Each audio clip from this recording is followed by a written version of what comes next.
All right, we have with us Nilesh Shah, Managing Director at Kotak Mahindra AMC, and Javed Ashraf, former ambassador. He was also the former Joint Secretary in Prime Minister's office and our ambassador to France as well. Let me go across to Mr. Nilesh Shah at this point. Mr. Shah, the economy, the markets, investors had been jittery about the way this conflict was moving.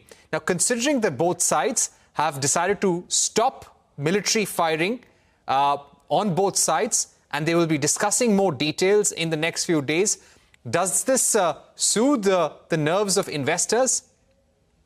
Undoubtedly, yes. If we look at the market reaction to this conflict, it was fairly moderated. And there was always this hope that at some point of time, wise sense will prevail. I believe with this understanding, the investors will go back to basics, looking at fundamentals rather than geopolitical risk. Obviously, this will give a lot of confidence to investors. All right, you're saying this will give a lot of confidence to investors. Ambassador Ashraf, if I can get you in at this stage, how would you read the wording of the Foreign Secretary's statement?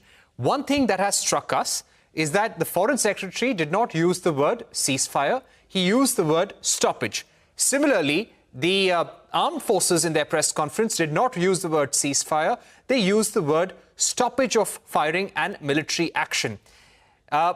Is there something that India is skeptical about at this stage? Do we want to see how this plays out before calling it a full ceasefire?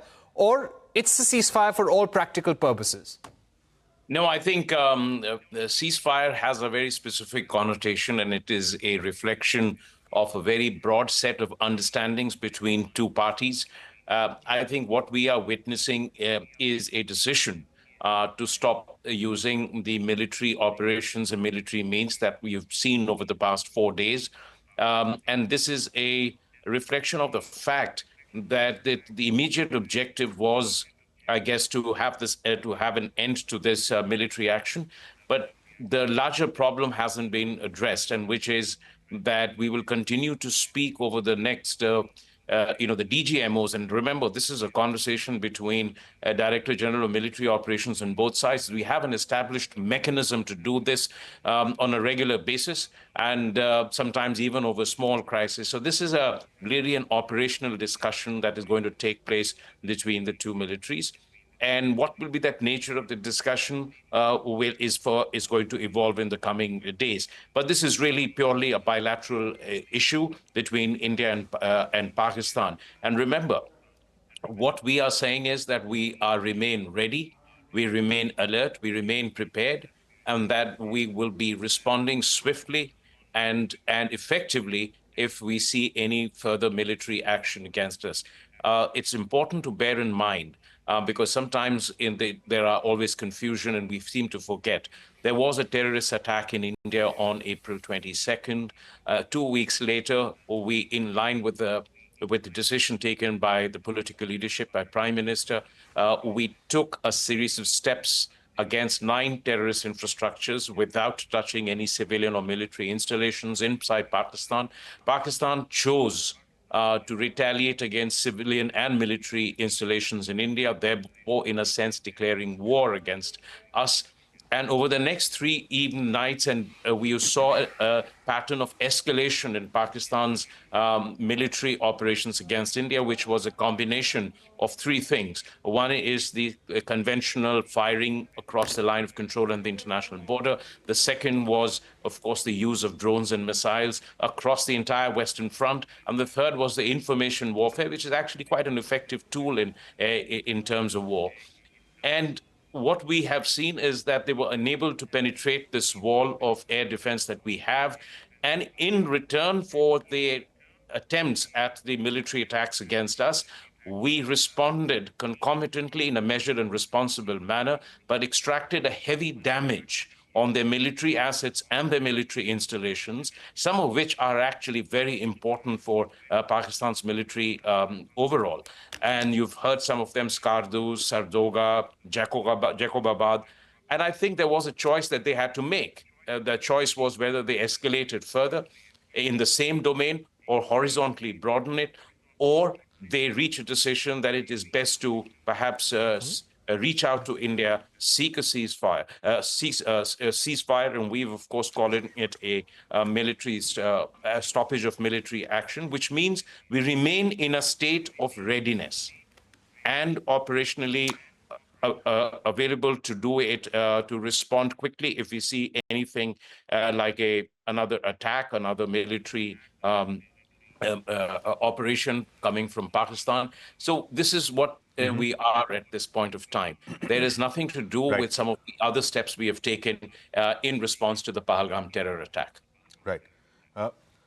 Ambassador, on the fragility of this stoppage that we're currently seeing between the two nations, you mentioned a lot of unresolved issues. The issue of terrorism, of course, is nowhere near conclusion. On our side, of course, we have our position as far as the Indus Water Treaty has not changed. So that's going to be another pain point as far as Pakistan is concerned. So it is in this context of unresolved issues that I want to ask you how tenable or how fragile is this stoppage that we're seeing between the two countries?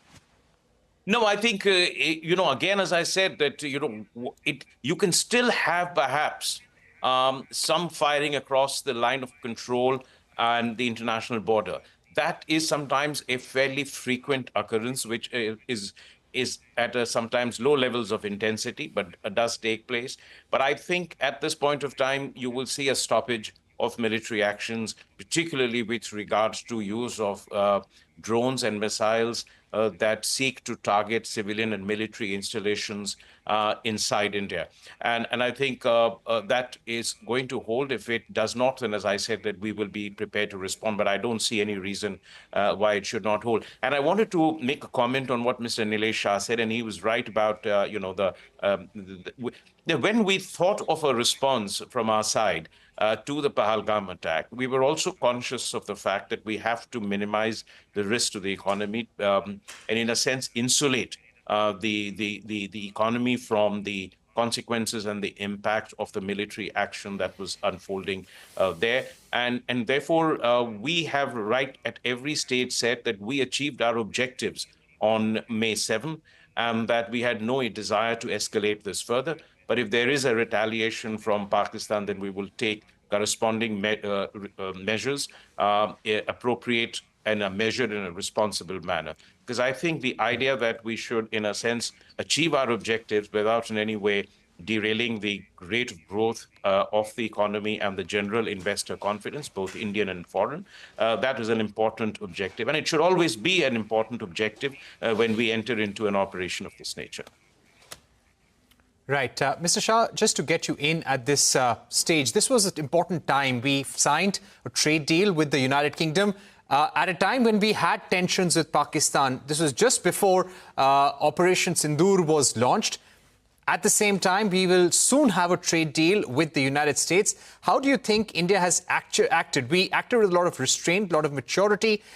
Do you feel that India's posturing, India's show of strength in the face of terrorism against Pakistan, a non-escalatory tactic, targeting only terror bases in Pakistan, being ready to Pakistani provocations, does this give more confidence to global investors that even in the face of terrorism and conflict, India handles its affairs very maturely, and the fact it is able to deal with powers like the United States, UK, almost on an equal footing now? So undoubtedly, the image of India after this episode will be on the higher side. The treaty which we have done with UK is a win-win situation. It does give opportunity for our sectors like textiles, electronics, and other electrical components kind of things to go and capture UK market. If this UK FTA is harbinger of the FTA being negotiated with European Union and US, then I believe there is a serious opportunity for India to take full advantage of China plus one opportunity. The second thing, in a lighter way, there were investors who probably shorted Indian market or who were worried about this conflict getting wider. Now they will probably feel the same pain which Pakistan is feeling as they have to enter into a rising market. For an investor, two things matter: growth and governance. Undoubtedly, with this episode and UK FTA, our earnings growth prospect improves.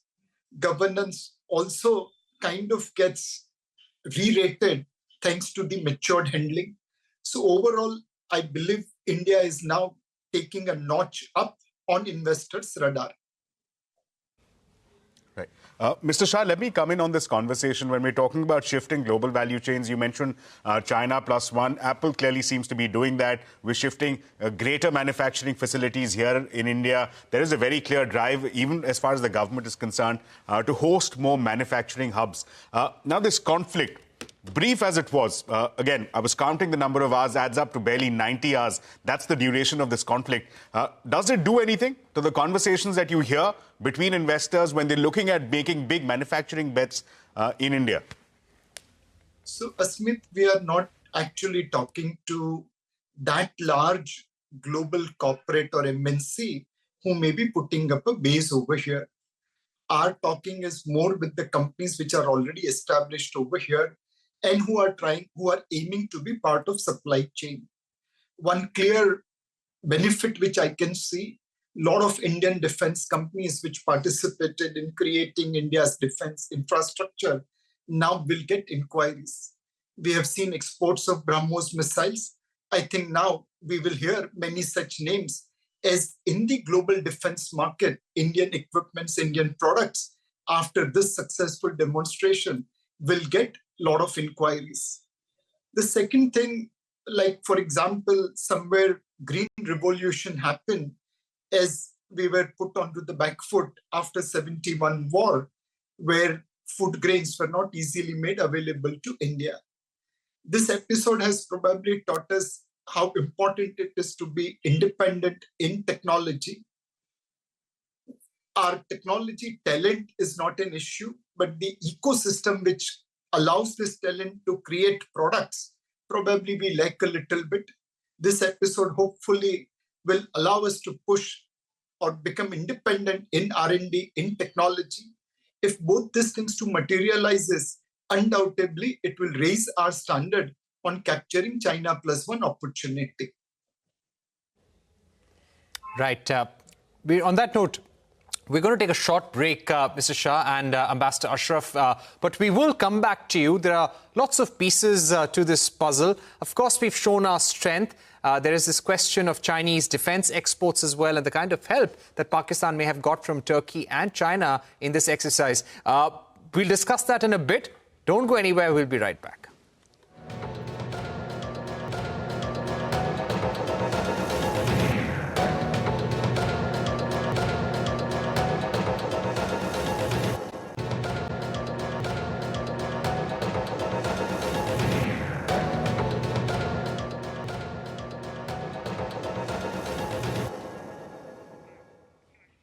Well, welcome back to our special broadcast. Still with us, Nilesh Shah, Managing Director at Kotak Mahindra AMC, as well as Ambassador Javed Ashraf joining us. Ambassador Ashraf, let me come to you. Let's talk international politics now. We've seen the engagement here as far as this conflict is concerned. Beginning first with the US, we heard J.D. Vance greenlighting this entire operation by saying that, look, it's a bilateral issue. We've got nothing to do with it. Then we have this statement being put out by Donald Trump on Truth Social. Yesterday, we saw the IMF dynamic as well, an authorization for greater support for Pakistan. In between all of this, any lessons learned for India on managing these international relations? Well, I think, this conflict, first, I'd like to just point out to, validate or reinforce what Mr. Nilesh Shah said, that I think this will be also a very important opportunity for us to accelerate the defense industrialization in India, including the indigenous development of technology, augmentation of our production capacity, greater involvement of the private sector and the startup sector in the defense industry. And I think it creates a new opportunity. Second, I don't think that conflicts of this nature, I mean, people also have have, in a sense, priced this into their investment decisions, the prospects of India-Pakistan tension. You see tensions everywhere now, conflicts in Europe, and you see that in East Asia, and yet businesses flourishing. So some of that has now become part of the new reality of the international order, which lets me into this discussion of the question, what you were saying.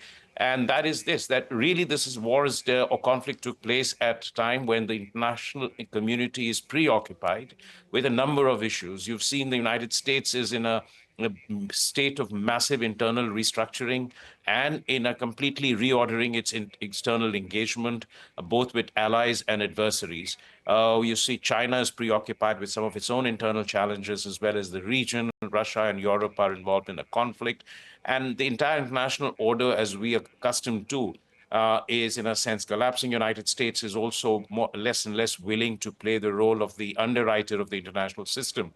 So with these things happening, there was obviously less of that influence on this conflict than we have seen in the past, where, you know, there would be a kind of a frenzied shuttle diplomacy taking place between Washington, London, Paris, and these Islamabad and Delhi. And I've seen many of those myself. So there was a little bit of a standoff attitude over there. The discussions that Pakistan, the United States and others may have had with Pakistan is for them to describe. We have made it very clear to the international community that we are very clear about what we intend to do. We will have a policy of zero tolerance towards terrorism, and that we will take the requisite and appropriate steps that we need to in a measured and responsible manner, in a non-escalatory manner, and strike precisely at terrorism rather than engage in an all-out military conflict with Pakistan. And I think there is an understanding, even if there is discomfort with the prospect of an uncontrolled escalation of this conflict. Okay. There was an understanding of what we did. And I think important point to note here is, and this is a difference from the past, and for those of you who follow it regularly, is that we have, in a sense, changed the pattern of responses and also taken control of the levers of post-attack developments. Absolutely. That is definitely a shift in India's policy. We retaliated very strongly. We did not hesitate to use force when we were attacked and our civilians were attacked. Mr. Shah, my final question to you. Do you think what happened with Pahalgam and the kind of action we saw to India's non-escalatory strikes against terror camps in Pakistan only means that India will now double down on Atmanirbharta or self-reliance in manufacturing? Do you expect a lot of government capex push towards boosting indigenous manufacturing in the country in sectors like defense prominently over the next few years?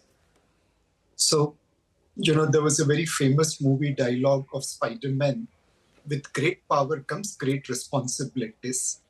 Undoubtedly, India is an emerging power, and we have to show responsibility and maturity. On the technology side, Parikshit Bhai, it is about the ecosystem. We have created Amul, which allowed India from being an importer of milk to be the largest producer of milk. Now, whether it has involved technology or not, I'm not an expert, but there is an entire ecosystem which helped that. ISRO, again, is a perfect example where talent and ecosystem has ensured that we become one of the cheapest producer or manufacturer of satellites and rockets.